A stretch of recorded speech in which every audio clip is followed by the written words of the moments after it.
Today's menu in Busy Happy Kitchen Stove present sinigang na hipon. Meron po tayong guest ngayon, trainee, Erica. Okay, Erica, put the hipon or the shrimp. Ito. Lalagay ko dito. Yan. And then, naku yung luya, nakalimutan natin. Lumiwa ako dito. Oo, okay. Hindi, mamaya na yon, huli na yon.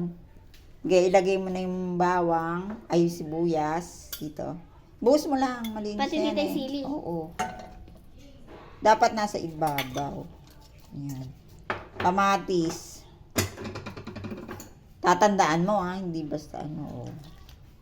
O una, hipon, sibuyas, at saka yung sili. Kamatis. O, lagay mo na yung gulay. Ito po. Ayan, unahin mo. Ano yan? Labanos? Hindi ko nga dito alam. Labanos. Mustasa. Labanos yan. Tapos, ano, Ito po. pechay. Usually, ang pechay, hinuhuli yan. Tapos, luya. Maghiwa ka na ng luya. Lalagay na natin yung pechay. Okay na to, tita? Paano po bang hiwa, tita? May balat? Ano? Hindi, babalatan mo pa yan.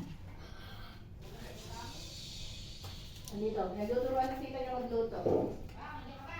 Yes! Tapos, 1 cup of ano. Kung kanina ka pa nag-init, nakapag-init ka na. O, eto. Yan mo pa, merong gas dyan sa labas. 1 cup ng ano to. Okay ba yan? Mas mapurol yan yung isa, Okay lang po, matibay. tita. O, nilagyan ko na ng ano Tubig. tubig.